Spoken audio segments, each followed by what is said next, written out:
Home loan लेने वाले ग्राहकों के लिए अब ईएमआई का बोझ तेजी से बढ़ना शुरू हो गया है। बीते करीब सवा महीने में घर का कर्ज की जो ब्याज दरें हैं वो 85 बेसिस पॉइंट्स बढ़े हैं और इसकी वजह से 30 लाख के होम लोन की ईएमआई करीब 1,500 रुपए बढ़ गए। लेकिन ये सिलसिला अभी रुक नहीं रहा है और इसके आसार भी नहीं है। अगस्त में एक बार फिर से ये बढ़ सकती है। MPC decided to increase the policy repo rate by 50 basis points to 4.9%.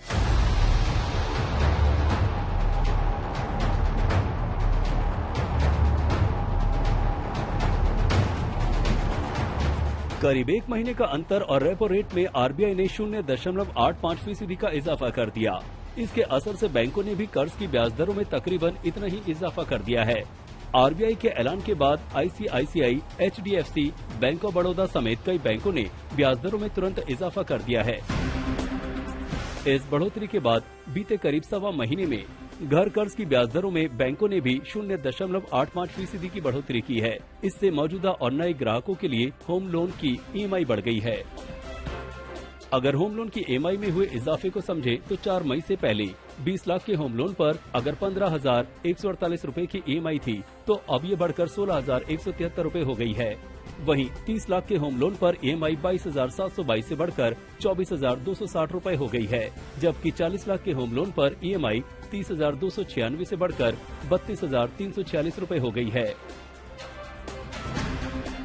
ऐसे में होम लोन ग्राहक तो परेशान है ही, साथ ही बेतहाशा महंगाई के दौर में रियल एस्टेट डेवलपर्स के कारोबार पर इस बढ़ोतरी से संकट मंडराने लगा है।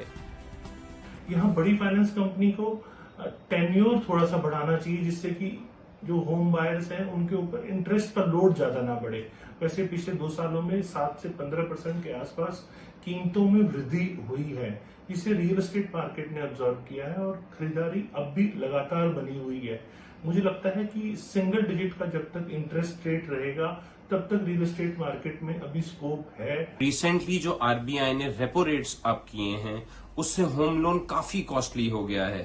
जो ईएमआईज है कस्टमर की वो इंक्रीज हो गई है। जो अफोर्डेबल हाउसिंग है सबसे ज्यादा वो हिट हुई है। Time and again I have been saying the same thing. Last 1 साल की जो ट्रेजेक्टरी है, prices have increasingly and steadily gone up and up. मुश्किल का सबब ये भी है कि ये बढ़ोतरी अभी थमने के आसार भी नहीं है। अगस्त में मॉनेटरी पॉलिसी कमेटी की अगली बैठक में एक बार फिर से ब्याज दरों पर तेजी का चाबुक चल सकता है। आदित्य के राणा, आज तक। पेट्रोल डीजल की कीमतों में बढ़ोतरी के बावजूद सीएनजी की वजह से लोगों के लिए सस्ते में वाहन चलाना मुमकिन हो रहा था, लेकिन अब बीते 1 साल में सीएनजी के दाम 74% बढ़ने से इन कारों की लोकप्रियता कम होने का संकट बढ़ गया है।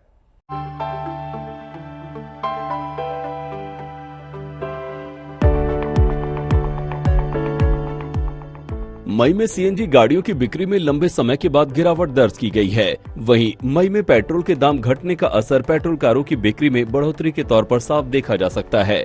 वैसे तो सीएनजी की कीमतों में पिछले 1 बरस से लगातार तेजी आ रही है, लेकिन इसके बावजूद 2 महीने पहले ही मार्च में सीएनजी कारों की बिक्री का रिकॉर्ड बना था। मार्च में सीएनजी और पेट्रोल से चलने वाले डुअल फ्यूल वाहनों की बिक्री करीब 35,000 रही थी, जबकि मई में ये आंकड़ा करीब 11.5% की गिरावट के साथ 31,000 पर आ गया। जानकारों का मानना है कि बिक्री में इस गिरावट की बड़ी वजह सीएनजी की कीमतों में हुई बढ़ोतरी है। बीते 1 साल में सीएनजी के दाम 74% से ज्यादा बढ़ चुके हैं। बीते साल दिल्ली में सीएनजी का दाम 43.40 रुपए प्रति किलो था, जो अब बढ़कर 75.61 रुपए हो गया है। देश के कई शहरों में सीएनजी के दाम 85 रुपए प्रति किलो के पार निकल गए हैं। सीएनजी कारों की बिक्री में आई इस गिरावट का फायदा मई में पेट्रोल कारों को मिला है, जिनकी बिक्री में बढ़ोतरी हुई है। मार्च के मुकाबले मई में सीएनजी कारों की बिक्री में गिरावट की वजह रही है कि इस दौरान पेट्रोल डीजल के मुकाबले सीएनजी की कीमतों में तेजी हुई है। मार्च से अब तक सीएनजी की कीमतों में 18 से 20 रुपए प्रति किलो का इजाफा हो चुका है, जबकि इस दौरान पेट्रोल की कीमतों में 1 रुपए 31 पैसे और डीजल के दाम में 3 रुपए प्रति लीटर की ही तेजी आई है।